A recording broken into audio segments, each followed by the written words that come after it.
in the USA today, it's possible, of course, to be born to fundamentalist Christian parents. But in contrast with much of the rest of the world, it's possible in the USA for those same parents to send you to a fundamentalist Christian nursery, and thence to a fundamentalist Christian junior school, and then to a fundamentalist Christian upper school or secondary school or high school, I think they call it there. And then when you leave, or graduate, as they call it there, you can then go to, bizarrely, a fundamentalist Christian university, and then leave that, or graduate, and then you can join a fundamentalist Christian company and work for that for the rest of your working life. You can marry a fundamentalist Christian spouse and move into an entirely fundamentalist Christian neighborhood, and thus go through your entire existence without ever really being exposed properly to alternative ideas. And I think this is suboptimal.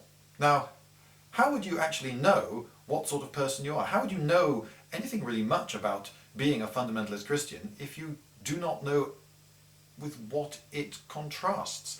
If you haven't considered the alternatives, how do you really know anything about the choice that you have made, if you can really call it a choice? There are other analogous things. Google, for instance. If I type something into Google, say I type fundamentalist Christian into Google, it'll give me a load of hits, and I then click on one. And the one I choose, let's say for the sake of argument, is called haha, fundamentalist Christians, aren't they a load of loonies.com. Well, the next time I type in fundamentalist Christian to Google, it will remember which choice I made last time, and then it'll show me a load of hits that it thinks, that Google's algorithm thinks that I will want to see. These are the sites that I think that it thinks that I'm more likely to want to visit, and therefore I will be finding Google more useful. I wish Google didn't do this. I don't want to be protected. I don't want my horizons narrowed. I want it to just put up the same hits that it would put up for anyone else, who at least is an English speaker. When I read a magazine called The Week, here it is, The Week, and when I read it, I do so with a pen. And when I've read an article, I put a line through it with my pen. And I do this partly because it's one of those magazines that you don't really read front to back, you just sort of dip into it. So I just want to show myself which ones I've already read, but also because some of the articles I think are worth revisiting. So I put a little X in the margin next to them and I cut them out and put them in a file. Maybe I can make a YouTube video using them.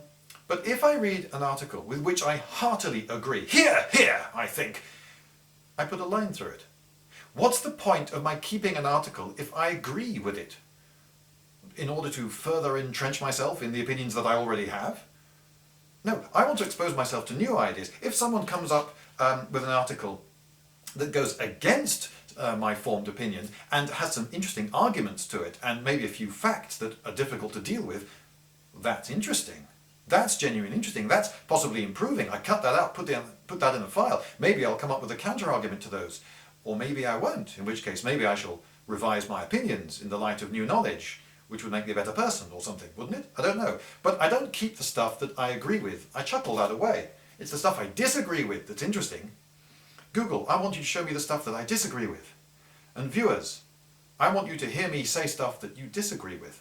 Now, I was looking at the YouTube statistics for my channel, and there are graphs you can see, and the graphs show people subscribing and then unsubscribing, and the line sort of does this, but I'm glad to say that it overall sort of goes upwards. So I'm gradually increasing my subscribership hood, which is fine. But the graph I noticed went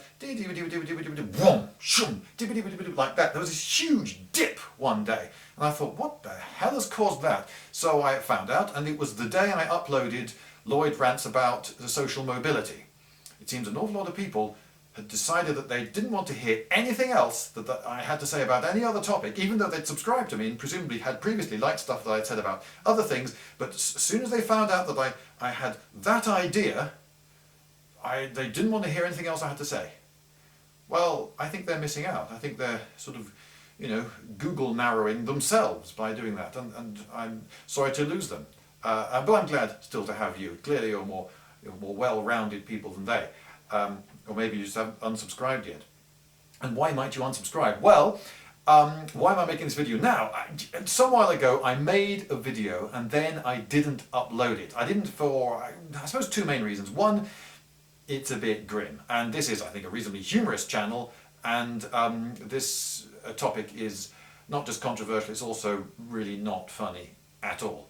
So that was one reason. But another reason is that I suppose I was a coward and I feared that some people might think it's a very controversial topic, and in order to question that, in order to question the standard, the authorized version of what we're all supposed to think, if we want everyone else to believe that we're good people, I'm going to have to unsubscribe to this guy because clearly he's gone off the rails. That's a shame, because I liked what he said about axes, but if he thinks that about such a controversial thing, I can't be seen to associate myself with any new ideas or any questioning of the established norms. Well, so I'm making this video in a plea, I suppose, that when I do, and you'll know when I do, upload this video in a week or two, I hope that you don't unsubscribe, because I hope that you disagree with me in a civilized way, because if you disagree with me, then you'll know more about yourselves and you will have thought about something more.